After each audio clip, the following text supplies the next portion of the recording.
بسم الله الرحمن الرحيم. إن الحمد لله نحمده ونستعينه ونستهديه ونستغفره ونعوذ بالله من شرور أنفسنا ومن سيئات أعمالنا. من يهده الله فلا مضل له ومن يضلله فلا هادي له. أشهد أن لا إله إلا الله وحده لا شريك له وأشهد أن محمدا عبده ورسوله.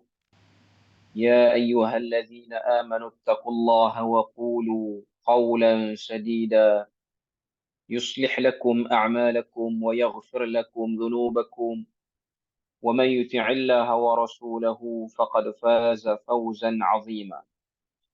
الحمد لله الذي بنعمته تتم الصالحات. ربنا آتنا من لدنك رحمة وهيئ لنا من أمرنا رشدا. أما بعد. Alhamdulillah, syukur pada Allah Azza wa Jal kerana dengan rahmat dan juga limpah kurnia yang Allah Ta'ala berikan dapat kita bersama pada tengah hari ini untuk menyambung tilawah dan tadabbur kita. Dan insya-Allah pada hari ini kita akan masuk surah yang baru iaitu surah Al-Haqqah. Jadi kita akan mulakan dengan membaca ayat pertama sampai ayat 12 surah Al-Haqqah yang merupakan bahagian pertama insya-Allah perbahasan kita pada hari ini. Jadi kita tengok mushaf muka surat 566. Kita tengok surah Al-Haqqah. A'udzu billahi minasy syaithanir rajim. Bismillahirrahmanirrahim. Al-Haqqah. Mal haqqah wa ma adraka mal haqqah. كذبت ثمود وعاد بالقارعة فأما ثمود فأهلكوا بالطاغية وأما عاد فأهلكوا بريح صرصر عاتية سخرها عليهم 7 ليال و8 أيام حسوما فترى القوم فيها صرعى كأنهم أعجاز نخل خاوية فهل ترى لهم من باقية وجاء فرعون ومن قبله والمؤتفكات بالخاطئة فعصوا رسول ربهم أخذة رابية إنا لما طغى الماء حملناكم في الجارية لنجعلها لكم تذكرة وتعيها أذن واعية صدق Allahul Azim. Bahagian pertama untuk surah Al-Haqqah, ayat yang pertama sampai ayat yang ke-12. Jadi kita tengok pengenalan kepada surah Al-Haqqah. Surah Al-Haqqah berstatus Makkiyah, iaitu surah yang turun sebelum daripada hijrah Nabi SAW ke Madinah Al-Munawwarah. Mengandungi 52 ayat. Dari segi turutan penurunan, ianya surah yang ke-78 diturunkan kepada Nabi SAW. Dan kalau kita tengok dari segi tertib penurunan tu, surah Al-Haqqah dia turun selepas daripada surah Al-Mulk. Walaupun dari segi susunan, selepas daripada Al-Mulk ialah surah Al-Qalam, Tapi dari segi penurunan, selepas daripada surah Al-Mulk, yang turun selepas pada itu ialah surah Al-Qalam. Surah Al-Haqqah. Jadi kedudukan dan penurunan ianya benda yang berbeza. Jadi bila mana kita tengok penurunan dia itu selepas daripada surah Al-Mulk, kesinambungan surah Al-Haqqah dengan Al-Mulk lebih rapat berbanding kesinambungan surah Al-Mulk dengan Al-Qalam sebelum ni.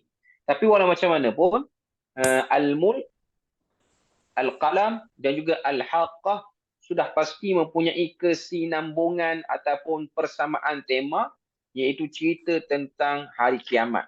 Dan memang kebanyakan surah-surah daripada juzuk yang ke-29 ataupun surah-surah yang diturunkan sebagai, dikategorikan sebagai Makkiyah ni, kebanyakan yang membawa tema tentang akidah, tema tentang hari kiamat.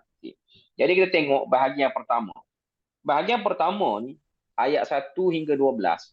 Ianya membawa tema ataupun membawa tajuk utama, kiamat itu pasti akan berlaku. Ianya benda yang tak dapat dinafikan, ianya benda yang tak dapat didustakan, sama ada manusia ingin mempercayainya ataupun tidak mempercayainya, ia tidak akan mengubah keputusan Allah Azza wa Jal. Kiamat itu pasti akan berlaku. Cuma surah Al-Haqqah dia tunjukkan kepada kita bagaimana kiamat itu berlaku dengan menunjukkan tempat-tempat dan kaum-kaum yang dikenakan sedikit daripada kiamat ataupun azab. Jadi Tuhan berikan sedikit.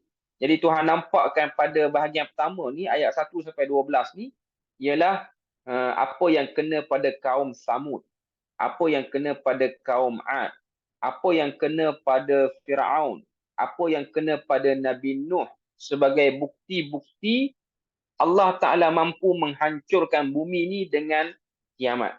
Sebab kiamat itu ialah kemuncak kehancuran muka bumi ni. Jadi kita tengok satu persatu. Al-Haqqah, itu ayat yang pertama. Al-Haqqah bermaksud hari kiamat. Itu bahasa Melayu lah. Okay. Tapi dalam bahasa Arab, bila mana kita tengok, nama-nama hari kiamat ni dia banyak. Banyak nama-nama hari kiamat. Salah satunya ialah Al-Qari'ah, Maliki Yaumiddin. Yaumiddin itu ialah hari kiamat. Satu-satu benda dalam bahasa Arab, bila mana dia banyak nama, ia menunjukkan benda tu ada kemuliaan ataupun ada kebesaran. Dan kadang-kadang benda yang banyak nama ni pun membawa maksud benda tu berkumpul padanya banyak keburukan. Cuma untuk kes hari kiamat ni, ianya benda yang agung, benda yang besar, yang pasti akan berlaku. Dan asal perkataan Al-Haqqah ialah mari pada perkataan haq, ha dan qaf, yang bermaksud benar. Dan bahasa Arab ni bila mana dia dimasukkan unsur sabdu ataupun kita sebut sebagai sabdu dari situ, pengulangan beberapa huruf. Sebab sabdu ni ialah simbol kepada huruf tu dua kali. Haqqaqa, lalu dipendekkan jadi haq. Bila mana ada sabdu tu, bila mana perkataan kalimah tu disentuh dengan sabdu, ianya menunjukkan ianya benda yang tak dapat dinafikan. Pasti berlaku. Dan ianya sangat menggerunkan, sangat dahsyat keadaan pada waktu itu. Benda benar yang sangat dahsyat. Jadi Allah Ta'ala sebut Al-Haqqah. Hari kiamat. Dia punya opening dia. Mal-Haqqah. Apakah hari kiamat itu? Kalau kita tengok dia punya opening tu sama macam Al-Qari'ah, Mal-Qari'ah, wa ma adraka Mal-Qari'ah. Itu semua orang kata apa, dia punya cara ataupun uslub ayat-ayat yang berkaitan dengan kiamat ni dia akan datang. Kalau kita tengok ayat yang kedua, Mal-Haqqah, dia punya tone tu ataupun dia punya cara datang perkataan tu, sebenarnya dia datang dalam bentuk yang menggerunkan. Mana dia kena baca dengan tekan. Mal-Haqqah, dengan gaya yang lebih tinggi. Laras dia. Kemudian ayat ketiga, wa ma adraka mal-Haqqah. Apa yang kamu tahu daripada hari kiamat itu? Tiga ayat pertama. Al-Haqqah, mal-Haqqah, wa ma adraka mal-Haqqah. Mula-mula bagi tahu nama, lepas tu tanya dengan surface dulu, dengan permukaan awal, apakah kiamat? Lepas tu soalan yang kedua ditimbulkan, wa ma adraka. apakah yang kamu dapat tahu, apakah yang kamu dapat rasa, apakah yang kamu dapat olah daripada hari kiamat. Adraka tu maksudnya ialah kita kena buat something penyelidikan untuk jadikan diri kita tu tahu benda tu. Itu maksud dengan adraka. Dia mai pada perkataan dariyun, iaitu mencari kebenaran. Sebab tu orang Arab, bila mana dia tak tahu, dia akan sebut la adri ataupun ma adri. Aku tak tahu. Maknanya dia tak buat apa-apa pencarian, dia tak buat apa-apa usaha untuk tahu benda tu. Jadi bila mana Allah Ta'ala tanya, wa ma adraka, apa usaha yang kamu buat untuk tahu kiamat tu? Ini ialah untuk penentang-penentang wahyu pada waktu itu. Kemudian terus Allah Ta'ala pergi kepada ayat yang keempat. Kazzabat Samud wa 'Adun bil qari'ah. Telah mendustakan kaum Samud dan juga kaum 'Ad terhadap hari yang menggetarkan, iaitu Al-Qari'ah. Kenapa ayat keempat guna nama lain? Ayat 1, 2, 3 guna nama lain. Al-Haqqah, Allah Ta'ala nak beritahu, benda tu tak akan mengubah kebenaran. Maknanya, orang yang nak dustakan kiamat, ianya ialah fakta. Nak terima, tak nak terima pun benda tu jadi. Adapun Al-Qari'ah, ianya berkait dengan apa yang berlaku kepada Samud dan apa yang berlaku kepada 'Ad. Sebab tu tak guna perkataan Al-Haqqah. Sebab Allah Ta'ala nak beritahu telah mendustakan kaum Samud dan juga kaum 'Ad tentang hari azab yang turun pada mereka. Perkataan qara'a ialah sesuatu yang menimbulkan ketakutan. Sebab tu dia tak guna perkataan haqqah, sebab benda tu dah jadi dekat Samud, dekat 'Ad. Tapi al-haqqah ni belum jadi lagi. Iaitu kiamat yang penutup tu, yang final. Adapun qari'ah ialah azab yang dah disentuhkan kepada Samud dan juga disentuhkan kepada 'Ad. Ayat yang kelima Allah Ta'ala sebut. Ini dipanggil ayat-ayat yang laras dia takhwif ukhrawi. Ancaman-ancaman takhwif duniawi, ancaman-ancaman di dunia. Ayat kelima Tuhan kata fa'amma Samud. Adapun kaum Samud. Kaum Samud ni kaum Nabi Saleh dah. Fa'uhliku bit-taghiyah. Kami binasakan dia dengan teriakan, pekikan yang dahsyat yang menyebabkan mereka dirundung kegerunan. Takut mereka mati kerana pekikan yang takut itu. Kalau kita tengok antara bunyi-bunyi di dunia ni, dia ada bunyi-bunyi yang bersifat menggerunkan kita. Contoh, siren, bukan siren yang digunakan oleh ambulans tu. Dia ada siren kecemasan. Yang ni di Malaysia kita ni setengah-setengah tempat je lah ada.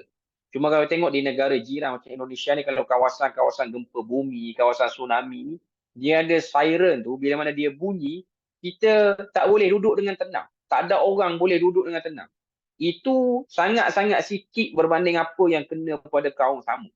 Dia hanya bunyi saja. Bunyi yang merisaukan, akhirnya dia jadi bertempiaran lagi. Dia tak kena benda-benda yang menyakitkan badan, tapi dia tak selesa dengan bunyi tu. Ataupun kita sekarang ni, kalau kita tengok zaman suasana kita ni, ialah bunyi mercun. Bunyi mercun tu taklah maksudnya tariah, tapi dia bunyi yang mengganggu. Bahkan kau tengok ada orang yang lemah jantung boleh kena musibah dia ataupun kena keburukan bila mana bunyi mercun yang tak berputusan tu bunyi. Itu contoh-contoh untuk kita faham. Ayat yang ke-6. Wa amma 'adun fa uhliku bi rihin sarsarin 'atiyah. Adapun kaum 'Ad, iaitu kaum Nabi Hud, kami binasakan dia dengan angin yang bertiup dengan sangat kencang. Yang mana angin tu bersifat sarsar. Sarsar ni maksud dia apa? Menjadikan adrenalin kita ni meningkat. Hormon kita jadi tak stabil. Akhirnya kita jadi rasa seriah. Macam-macam lah. Maknanya keadaan yang menyebabkan kita tak tenang. Kita punya hormon tak stabil. Itu disebut dalam bahasa Arab dia panggil sarsar. Angin yang bahaya. Allah Ta'ala sebut, Allah Ta'ala detailkan pada ayat ke-7. Sakharaha alaihim sab'a layalin wa thamaniyata ayyamin husuma. Angin itu kami tiupkan, kami timpakan kepada mereka, iaitu kaum Ad, sebanyak 7 malam 8 hari. Maknanya 7 malam 8 hari, seminggu sehari, diteruskan angin itu bertiup. Allah Ta'ala sebut husuma. Angin itu bertiup kencang tanpa ada penurunan kelajuan. Husuma tu maksudnya terus menerus dengan kelajuan not yang tinggi. Dia bukan laju slow, bukan. Dia laju tak berhenti sampailah seminggu sehari ataupun 7 malam 8 hari itu. Fataral qauma, kesan daripada angin yang berterusan itu, kamu melihat kaum di situ, merujuk kepada kaum Ad, fiha, dalam angin itu, sar'a, mereka bergelimpangan, lari bertempiaran dan akhirnya jatuh bergelimpangan, tersangkut di situ sini, ka'annahum a'jazu nakhlin khawiyah, seperti batang-batang kurma yang hilang isi dalamnya. Yang tu ialah benda yang kita kena tengok terjemahan dia tu. A'jaz maksudnya lemah, nakhlin pokok kurma, a'jaz tu batang kurma yang hilang isi dalam dia, khawiyah, dia mereput. Dia bukan batang kurma yang padat, batang kurma yang mereput. Dalam erti kata lain, azab yang dikenakan kepada kaum Samud ini mengeluarkan organ dalaman dia sehingga tubuh tu jadi kering macam tayar yang kempis. Tak ada isi apa pun kat dalam. Ini ialah azab yang sangat dahsyat dikenakan kepada kaum Samud yang tidak berlaku kepada umat-umat lain pada zaman kita ni ataupun zaman sebelum pada kita ni, melainkan ceritanya kita tengok dalam surah ni saja. Ayat yang ke-8 Tuhan sebut, fahal tara lahum min baqiyah. Ini dia panggil istifham inkari. Istifham inkari ni maksudnya ialah kata tanya yang Tuhan tanya untuk memberi perhatian pada kita dan untuk kita mengingkari menjawab. Maknanya kita tak jawab. Soalan-soalan ni ialah untuk berfikir. Dia bukan untuk respon secara lisan, tapi respon yang diminta oleh Allah Ta'ala bila mana soalan yang berbentuk macam ayat ke-8 ni, fahal tara lahum min baqiyah, apakah kamu lihat bagi mereka itu sisa yang masih lagi hidup? Jawapannya tak ada. Sebab sampai ke sekarang ni pun tiada genetik manusia yang berasal daripada kaum Ad ataupun kaum Samud. Allah Ta'ala nak beritahu kepada kita semua ni, kami boleh kenakan azab kepada penentang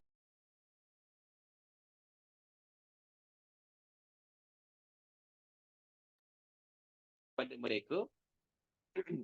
Segala azab-azab tu tujuan dia apa? Sekejap, ada orang call pula tiba-tiba. Fahal tara lahum min baqiyah, maknanya kami kenakan tu sehingga habis dia punya keturunan. Keturunan dia tu terputus habis. Tak ada satu pun. Maknanya kami boleh hilangkan genetik tu. Hilangkan semua sekali. Tuhan boleh buat yang tu. Dia bukan hilang sebab macam kita tengok kan. Kalau kita tengok di Aceh apa semua yang kena tsunami apa semua tu, walaupun mati tapi keturunan tu ada lagi. Dia tak optimal ataupun tak dahsyat lagi lah. Tapi untuk kaum Ad dan Samud ni, dia naik kepada tahap yang tertinggi, iaitu penghapusan etnik tu. Ini dahsyat. Ayat yang ke-9. Ayat yang ke-9, muka surat sebelah 567. Waja'a fir'aunu wa man qablahu wal mu'tafikatu bil khati'ah. Kemudian datang Fir'aun dan orang-orang yang sebelumnya dan penduduk-penduduk negeri-negeri yang ditunggang terbalikkan kerana kesalahan mereka. Untuk kaum Ad, kaum Samud, agak detail Tuhan ceritakan kehancuran mereka. Sebab apa kena detailkan? Sebab mereka tiada monumen yang kekal nak tunjukkan kat mana dia orang duduk. Apa yang kena pada dia orang? Sebab dia orang ni penghapusan etnik. Adapun untuk Firaun dan juga kaum Nuh, Nabi Nuh ni, kaum bukan Nabi Nuh, Nabi Lut ni, dia ada sikit lah monumen yang kita boleh tengok. Sebab tu dia lebih ringkas ayat dia berbanding kaum Ad dan juga kaum Samud ni. Allah Ta'ala sebut waja'a Fir'aun. Kemudian datang selepas pada tu penentang wahyu seterusnya. Selepas daripada Ad dan Samud ni, datang Fir'aun pula. Iaitu yang sezaman dengan Nabi Musa alaihissalam. Wa man qablahu, dan yang sebelum daripadanya sedikit, wal mu'tafikatu bil khati'ah, yang ditunggang terbalik. Sebahagian terjemahan dia mungkin sebut dijungkir balik. Kalau Indonesia lah. Bil khati'ah, kerana dosa yang disengajakan dilakukan. Yang tu kita kena underline perkataan khati'ah tu, dia bukan dosa tak sengaja. Dosa yang memang dia rancang untuk dibuat. Ini bahaya. Bila mana kita ni, dalam hidup ni, kita merancang untuk buat dosa. Dia bukan merancang perbelanjaan, merancang perjalanan apa semua ni. Dia merancang untuk buat dosa. Dia ada plan nak buat dosa. Minggu depan nak buat dosa apa, bulan depan nak buat dosa apa. Itulah perangai Fir'aun. Dan itu juga ialah perangai penentang-penentang wahyu.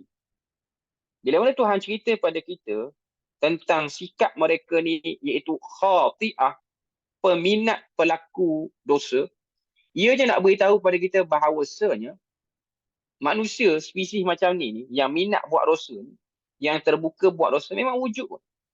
Sebab tu dalam hadis Nabi sebut kullu ummati mu'afa. Umat aku ni pasti diampunkan oleh Allah Ta'ala. Maknanya kita semua ni akan dapat keampunan Tuhan.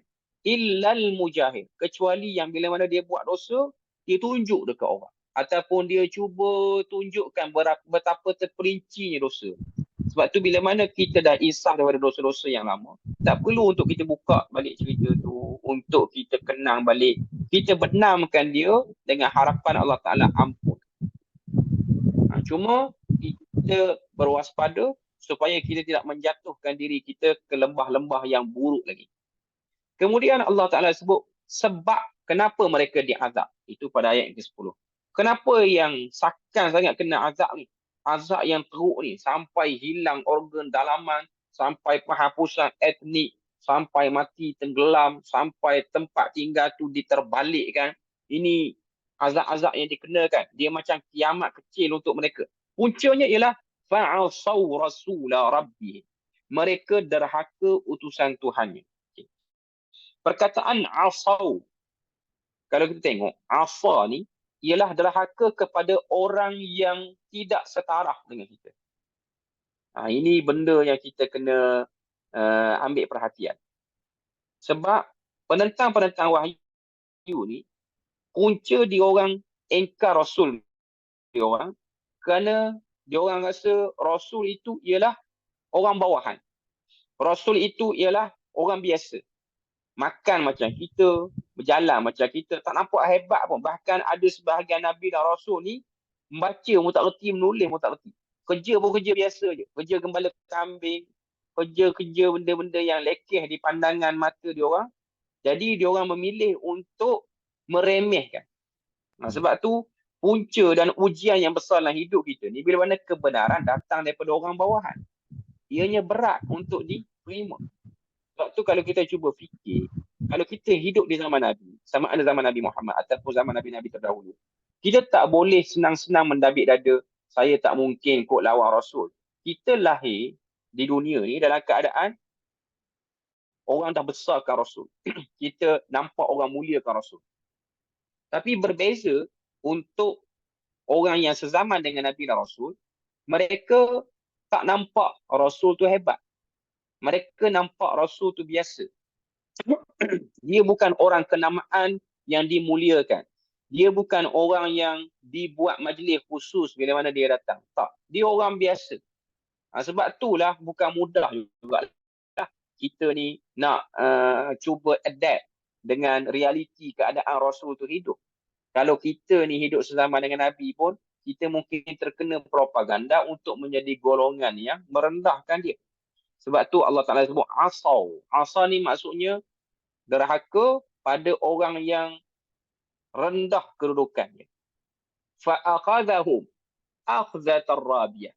Lalu diseksa mereka itu dengan seksaan yang sangat keras. Rabiyah, dalam terjemahan dia akan terjemah keras. Okay. Tapi maksud rabiyah yang lebih mendalam lagi ialah diberikan azab yang mendatangkan rasa kekecewaan dan azab yang menyebabkan kita punya mental ni terganggu, dihantui.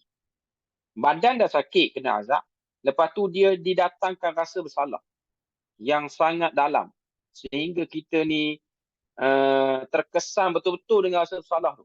Ini ialah bentuk azab yang Tuhan berikan, iaitu tekanan mental. Ini ialah azab-azab yang dikenakan kepada mereka-mereka yang menentang wahyu. Ayat yang ke-11, Allah Ta'ala sebut, Inna lamma tagal ma'u hamalnakum fil jariyah. Sesungguhnya ketika air naik sampai ke gunung, kami membawa nenek moyang kamu ke dalam kapal Nabi Nuh. Tiba-tiba masuk cerita Nabi Nuh. Kau boleh tengok, Allah Ta'ala ni, dia tidak sequelkan, tak letak secara hierarki yang paling awal Nabi mana. Sengaja diselerakkan supaya kita sedar dan kita nampak bahawasanya yang penting bukan pada susunan, tapi yang penting ialah apa yang action yang terbaik dan action yang terburuk.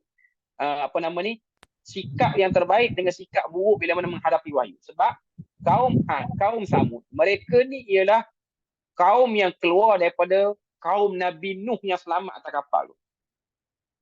Kaum Ad ialah kaum yang awal melakukan kesyirikan selepas daripada kaum Nabi Nuh yang selamat apa semua tu. Tapi untuk susunan ni, dia macam cerita yang kaum yang lebih awal, lebih kemudian berbanding kaum yang lebih awal. Kenapa macam tu? Kerana Allah Ta'ala nak fokuskan teruknya perangai. Nak fokuskan yang tu. Sebab dari segi perangai yang teruk, ianya duduk kepada kaum yang datang lebih lewat berbanding kaum yang datang awal. Kemudian Allah Ta'ala sebut ayat yang ke-12. Fungsi cerita-cerita ni. Lina ja'alaha lakum tazkirah. Lam itu ialah lamut ta'lil. Lamut ta'lil ni dia berfungsi sebagai penekan kepada sebab kenapa kena cerita benda tu. Macam itulah fungsi benda-benda yang ada sifat ta'lil ni. Jadi Allah Ta'ala kata, Lina ja'alaha, untuk kami jadikan bagi kamu cerita-cerita tadi, tazkirah. Tazkirah ni maksudnya lah peringatan. Cerita-cerita orang-orang yang saleh dan juga cerita-cerita orang-orang yang jahat ni, dia berfungsi sebagai peringatan. Dia macam simbol-simbol yang kita temui bila mana kita duduk atas lebuh raya, bawa kereta apa semua, amaran-amaran itu. Tergantung kepada kita untuk kita ambil perhatian ataupun untuk kita cuaikan. Kemudian Allah Ta'ala sebut, وَتَعِيَّهَا, agar kamu menjadi orang yang betul-betul memerhatikan apa yang ada pada cerita itu dengan udhunun wa'iyah, iaitu dengan telinga yang betul-betul nak faham. Maknanya cerita-cerita ni pun kalau tidak datang ataupun tidak diberikan, tidak didengar dengan telinga yang betul-betul nak ambil pengajaran, tak akan beri apa-apa fungsi. Jadi kita nak supaya kita masuk dalam kategori ayat yang ke-12 tu, telinga yang Tuhan beri dekat kita ni, telinga yang disebut sebagai wa'i, telinga yang berwaspada, berjaga-jaga, alert dengan benda-benda bahaya. Jadi Alhamdulillah kita selesai untuk bahagian yang pertama surah Al-Haqqah ni, dan kita boleh buat kesimpulan opening surah Al-Haqqah ni ia membawa benda-benda yang bersifat cemas.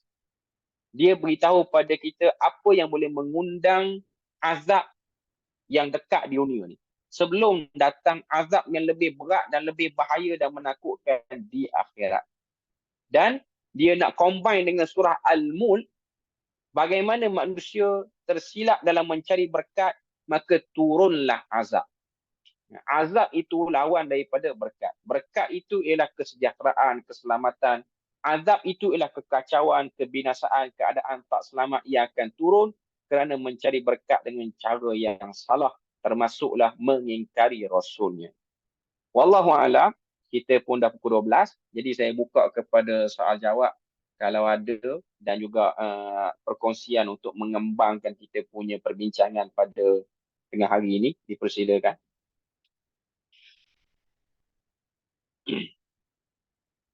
Ya, persilakan sahabat semua. Ustaz, Nak tanya, kalau kita tengok Firaun tu dia selalu datang seorang, dia tak datang dengan ahli dia. Yang lain semua ahli. Kalau Nabi-Nabi lain, mengapa adakah Firaun tu menunjukkan apa benda, Ustaz? Kalau kita tengok surah, banyak surah, kalau Firaun je, dia tak cakap dengan ahli dia. Okey. Sebahagian para ulama tafsir kata, kenapa Firaun dia datang dengan seorang? Sebahagian para ulama kata kerana dalam kerajaan ataupun tamadun Mesir purba ni, dia ada banyak Firaun. Dan setiap dinasti tu dia menggunakan nama yang berbeza-beza. Firaun tu ialah nama pangkat saja. Dan dikatakan yang guna nama Firaun secara spesifik ni ialah yang sezaman dengan Nabi Musa. Jadi untuk mengelakkan berlaku pertukaran zaman. Jadi sentiasa disebut Firaun itu dibawa dengan nama dia supaya kita tak tertukar dengan pemerintah Mesir pada dinasti lain.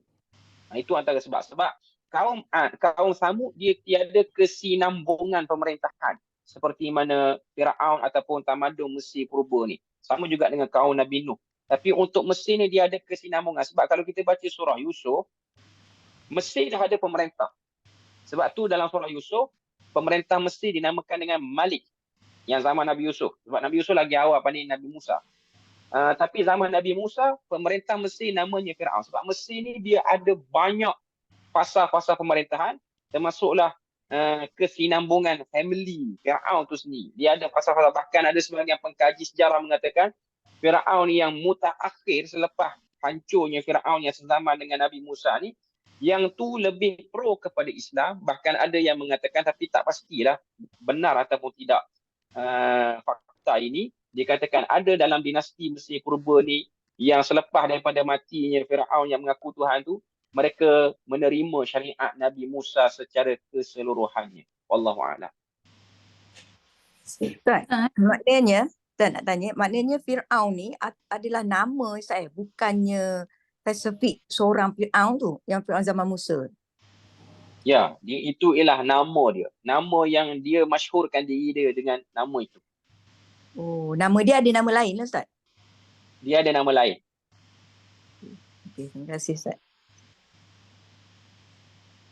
Ustaz, saya nak tanya, ada tak Ustaz ada baca any kajian ke kenapa ya kalau kita tengok macam tadi Ustaz kata turunnya ayat-ayat dalam ayat Quran ni dia tak struktur, tapi apa sini sikit tapi banyak ceritanya yang berkait. Ada tak Ustaz baca kajian kenapa agaknya diturunkan begini? Tak? Maknanya dia tak penurunan dan susunan berbeza. Maksudnya apa ya hikmahnya Allah turunkan macam ni, tak ada structure, tapi surah ni kan surah ni cakap macam ni, surah ni, tapi banyak yang berkait, tapi but it doesn't say that okay yang surah pertama yang ini, kedua dia ada urutan, tak ada. Ada tak Ustaz ada baca kajian berkenaan ini, hikmahnya lah, something like that? Okey. Untuk kajian yang proper saya tak pasti, tapi mungkin dia adalah kajian-kajian itu. Cuma antara hikmah yang saya pernah dengar ataupun pernah baca daripada buku-buku yang berkaitan dengan Quran, macam Mabahis fi Ulumil Quran, kenapa kisah-kisah itu dia datang secara berselerak macam tu? Kerana kalau kita tengok ayat Quran ni dia turun base situasi yang berlaku pada Nabi, berdasarkan situasi yang berlaku pada Nabi. Maknanya ayat Quran tu, sebab tu Quran ni disebut dengan tanzil. Sebab tu macam kita semalam orang duk buat sambutan nuzulul Quran. Nuzul Quran ni dia satu part daripada urunan Quran, tapi Quran ni bila mana sampai ke langit dunia, dia nak turun ke Nabi, yang 30 juzuk tu nak turun ke Nabi, dia tak turun mengikut susunan-susunan yang terancang, tapi dia turun based on peristiwa apa yang berlaku dengan Nabi, dekat dengan Nabi.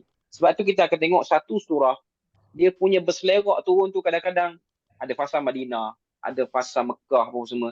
Tujuannya lah untuk dia klikkan, untuk dia beri good attachment dengan peristiwa yang dekat dengan Nabi. Itu antara Maknanya hikmahnya lah. maknanya Ya. relate dengan apa yang Nabi berlaku kat Nabi ketika itu lah Ustaz ya? Ya, Ya, relate betul. dengan apa yang berlaku dekat Nabi. Kondisi, Oh. situasi dan keadaan masa tu. Ya, situasi dan keadaan. Relate to daily life what happened to Nabi Muhammad Sallallahu Alaihi Wasallam. So whatever happened, Yeah. and then the ayat will come down to tell the people, to tell the ummah how to react. That's the reason why. Ya. Okey, silakan ada lagi soalan ataupun pencerahan yang nak dibuat Ustaz, dengan Ustaz. Ya. dalam ayat 12 tadi tu, Ustaz ada cakap pasal telinga yang mendengar tu. Ya. Ustaz, boleh terangkan sikit tak? Saya tak berapa nak faham yang kat situ. Okey. Uzunun wa'iyah ni, perkataan uzunun wa'iyah, iaitu telinga yang sedia mendengar. Maksudnya, sebaik-baik telinga bila mana mendengar cerita, dia akan cepat-cepat reflect pada diri dia. Macam kita pada tengah hari ni, kita baca kaum Ad, kaum Samud, Fir'aun, kaum Nabi Lut, kaum Nabi Nuh, apa semua ni, tujuan dia lah supaya kita nak check. Kita dengar cerita, kita pun check. Saya ni ada tak perangai macam kaum-kaum ni? Ataupun ada tak terlepas pandang kita terbuat seperti mana yang kaum-kaum ni buat? Ini dipanggil sebagai orang yang telinganya wa'i. Alert. Telinga yang alert. Ini ialah satu kata apa, spesifikasi yang Al-Quran berikan untuk satu orang tu dapat manfaat Al-Quran. Sebab tu dalam ayat lain Tuhan kata ada orang dia ada telinga tapi telinga dia tak function. Dia boleh mendengar tapi tak memberi full energy, sekuat-kuat power untuk dia dapat manfaat Al-Quran. Dia hanya ada tapi dia tak mampu untuk memberikan sebaik-baik implementasi terhadap ayat tu. Itu maksud dia. Ustaz, bagaimana pula dengan mata? Itu tentang telinga. Bila mata kita melihat dengan mata sebenar, dengan tengok dengan mata hati. Kan dalam Al-Quran banyak sebut pasal itu kan Ustaz kan? Apa penjelasan Ustaz tentang itu? Okey. Dalam Al-Quran, bila mana dia sebut tentang mata, biasanya dia akan mention basir. Basir ni ialah salah satu daripada elemen terbaik yang daripada mata. Mata melihat dan dia interpret apa yang dia lihat itu untuk dia ambil something yang positif pada apa yang dia tengok dan dia avoid benda-benda yang negatif. Dia ada orang mata dia tengok tapi dia tak buat apa-apa penambahan ataupun cross check pada diri dia. Macam dalam surah Qaf, kalau kita tengok surah Qaf tak ada dalam juzuk ni, Allah Ta'ala sebut manusia ni dia ada al-qassama. Dia memberikan pendengaran yang baik, akhirnya dia akan dapat qalbun wa'iyah. Hati yang betul-betul mengisi hidayah tu. Ini semua elemen-elemen yang Tuhan sebut. Tapi biasanya pendengaran, penglihatan dan juga hati ni dia akan duduk sekali. Sebab tu dalam surah Al-Isra, Tuhan sebut tentang ketiga-tiga elemen yang akan disoal siasat kerana ketiga-tiga elemen ni menjadi antena untuk tarik hidayah daripada Al-Quran. Allahu'alam. Ustaz, saya nak tanya dulu. Ustaz, sebab tu dia punya ejaan pun dalam Quran pun lain Ustaz macam ra, amzah, alif. Itu ejaan yang itu ada lagi yang lain pula, ada pula ra, alif, amzah di atas, lepas tu ya yang mati. Ejaan pun lain Ustaz Ya, benda tu pun ada kajian untuk menunjukkan function daripada semua panca indera yang kita ada ni. Contohnya macam Nabi Ibrahim kan, dia tengok bintang, dia tengok dengan mata hati sebab tu dia percaya Allah, percintaan Allah tu. Betul Ustaz? Ya betul. Terima kasih Ustaz. Ustaz, saya ada nak tanya sikit lah. Gambar tak keluar ni. Kan dalam antara telinga, mata ni dan hati tu dah kemudian sikit lah kan. Tapi dalam proses untuk mencerna apa juga yang di luar daripada ni kan yang datang, selalunya telinga dulu kan Ustaz. Itu sebabnya bila anak-anak lahir kan diazankan dulu, dia bagi mendengar benda yang baik.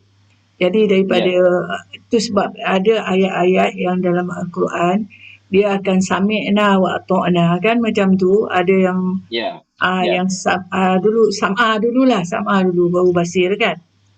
Jadi saya nak tahu yang memproses terus tu daripada otak kita tu, macam kita baca ni ayat ni kan, bila ditanya tu dia sebut ayat-ayat yang pertama ni, adakah bila dengan mendengar tanpa melihat tu, tapi nampak gaya buktinya ayat-ayat Allah ni kebanyakannya dia tanya adakah kamu melihat, tapi ada juga yang dia tanya adakah kamu mendengar kan, nak macam dalam ayat sejadah tu, adakah kamu mendengar lepas kesan-kesan kesan-kesan keburukan azab yang Allah turunkan kepada kaum-kaum yang terdahulu lah kan. Dia kata adakah kamu mendengar kan, dia sebut macam tu kan, padahal masa tu Nabi mana nampak benda-benda tu semua berlaku.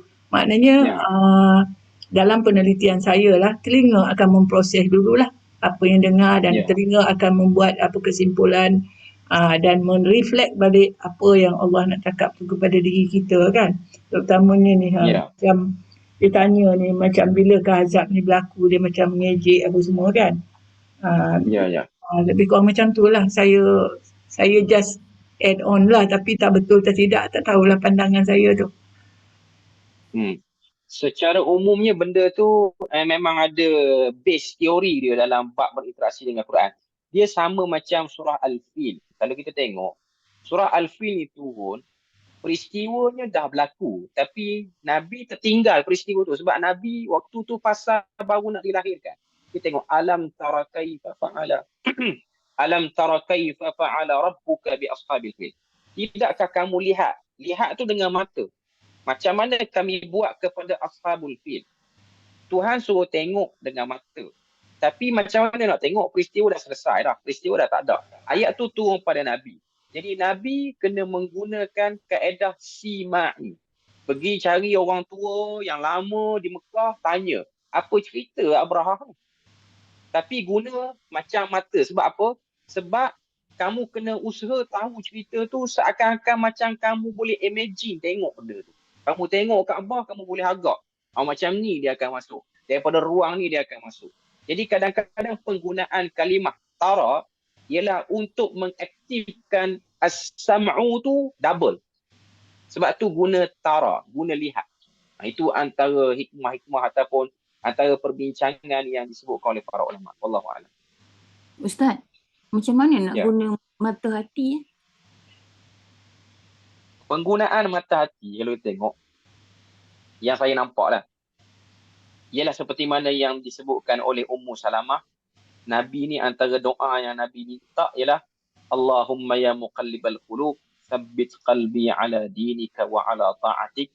Ya Allah, Tuhan yang membalik-balikkan hati, balikkan hati kami di atas agamamu dan ketaatan padamu. Jadi untuk functionkan hati memang tak dapat tidak kena minta kepada pemegang, pengurus hati makhluk, iaitu Allah Azza wa Jalla. Sebab tu Ummu Salamah kata tiada doa yang paling banyak aku dengar. Anas bin Malik pun sebut benda yang sama, tiada doa yang paling banyak aku dengar daripada Nabi melainkan doa itu. Jadi usaha yang kita kena buat pun ialah usaha yang sama, berdoa dengan doa tersebut. Allahu a'lam. Ustaz. Ustaz lagi yang nak Ustaz nak tanya. Ustaz, kalau kita tengok dalam ayat 1 sampai 12 ni, dia cerita pasal kedatangan apa benda-benda seksaan yang terkena tu. Pagi-pagi kaum yang lain semua 1 ayat 2 ayat je. Tapi kalau masa Ad ni sampai banyak, kadang tu macam ada unsur itlaq. Dia boleh je kata 8 hari berterusan. Tapi Allah panjangkan 7 night. Kemudian tu pergi 8 hari. Macam ada unsur pemanjangan di situ. Apa yang dikendaki di sini? Sebab kaum Ad ni dalam sejarah manusia ialah kaum yang paling kuat di dunia dan tiada lagi kaum yang sekuat tu di dunia sampai sekarang. Dalam riwayat Israiliyat sebut. Tapi riwayat ini riwayat Israiliyat lah. Dikatakan kaum Ad ni ketinggian purata semua lelaki perempuan ialah 60 hasta sama dengan tinggi Nabi Adam. Maknanya kita boleh imagine sekarang ketinggian dia maybe dalam bangunan 4 tingkat ke 5 tingkat. Itu ketinggian purata. Maknanya manusia yang paling power di dunia ialah kaum Ad. Sebab tu Allah Ta'ala kata kaum Ad yang sombong itu, yang paling gagah itu, yang paling hebat itu, kami hapuskan etniknya, bersih, tiada di dunia ni. Sebab tu ayat tentang kaum Ad ni sudah ada dalam maklumat musyrikin Mekah. Kaum yang paling hebat ialah kaum Ad, yang paling besar, yang paling tinggi, yang paling kuat, paling handsome, paling cerdik. Semua ada pada kaum Ad. Tapi kerana dia engkar, Tuhan hancurkan semua sekali sehingga satu pun daripada anak cicit dia orang tidak tersisa atas muka dunia ni. Wallahu a'lam. Terima kasih.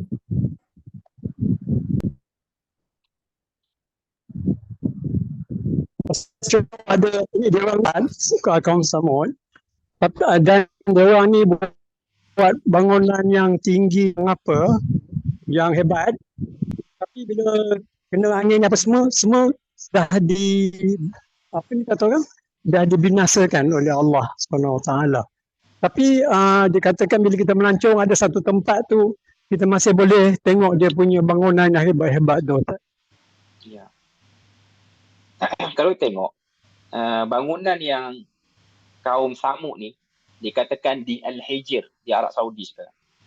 Dari segi kajian sejarah arkeologi mengatakan yang kekal itu hanyalah kubur dia orang. Bangunan yang hebat tu ialah tanah ataupun tapak perkuburan dia orang yang lama. Allah Ta'ala nak beritahu hebat-hebat para mana pun, dan sekali yang kamu akan sampai ialah ke tanah perkuburan tu juga.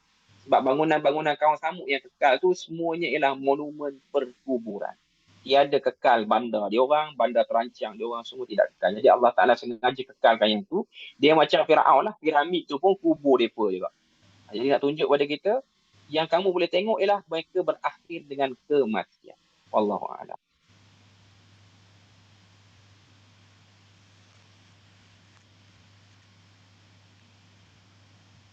Tapi ni Ustaz, kebanyakannya yang dia orang ni ditimpa ni sebab kedegilan dan keingkaran mereka kan. Kalau kita bila dah membaca ayat 1 sampai 12 ni, yang dikatakannya pada kamu jauh tetapi azab tu dekat kan, sedangkan kami melihat dekat. Jadi apakah ibrah dia atau pengajaran atau amalan yang patut kita buat untuk benda-benda macam ni tidak berlaku seperti kepada kita di zaman sekarang lah.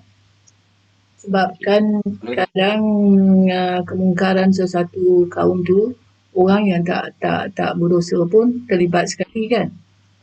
Ya. Benda yang kita boleh ambil, Allah Ta'ala ni dia suka kepada hamba yang saleh. Dia memang tak suka kepada hamba yang sombong, ego, yang angkat diri apa semua. Cuma saleh satu-satu saja seorang diri dia tak padan. Sebab tu Nabi sebut di akhir zaman ni antara orang yang kuat ialah as-salihun wal muslihun. Orang yang saleh dan try hard untuk menjadikan suasana sekeliling tu saleh. Sebab tu antara benda yang boleh menarik azab juga ialah diamnya orang saleh. Orang saleh perlu buat kerja. Dia kena cakap, dia kena bagi tahu, dia kena kempen. Paling kurang dia nampakkan pada orang inilah bentuk kesalehan. Sebab tu macam orang lelaki, dia kena pergi semayang masjid supaya orang nampak, okey ini tanda orang yang ada agama. Dia tak boleh sembunyikan, dia tak boleh ambil mudah benda tu. Supaya orang tahu, okey ini movement beragama. Orang perempuan kena tutup aurat secara sempurna, ini movement orang beragama. Supaya orang-orang yang terbiasa dengan benda-benda yang salah itu, dia rasa dia tu insecure. Beza dengan zaman kita, orang yang melakukan kebaikan, dia yang rasa insecure dengan orang yang melakukan kemaksiatan. Jadi ini benda-benda yang kita kena try buat. Berbanggalah menjadi orang yang buat amal kebaikan dan kempen benda tu pada orang, benda tu akan menyebabkan azab tertahan, berkat akan turun. Wallahu a'lam. Ustaz, selepas kaum Samud dengan kaum Ad tu musnah, Allah gantikan dengan apa Ustaz? Diwujudkan balik silsilah. Yang ni saya tak pastilah macam mana keluar balik. Cuma dia based on ayat umum daripada surah Maryam. Tuhan sebut surah Maryam ke? Allah Ta'ala kata, فَخَلَفَ مِنْ بَعْدِهِمْ خَلْفٌ. Kami akan silih gantikan generasi ini dengan generasi yang baik. Maknanya nak katanya benda tu berlaku, tapi tidak dispesifikkan lah macam mana keluar generasi yang baru selepas daripada Ad dan Samud tu. Saya pun tak pasti macam mana keluar, tapi pembinaan generasi ni memang akan ada, memang akan wujud. Wallahu'alam. Okay, ada lagi soalan? Siapa nak clarify lagi?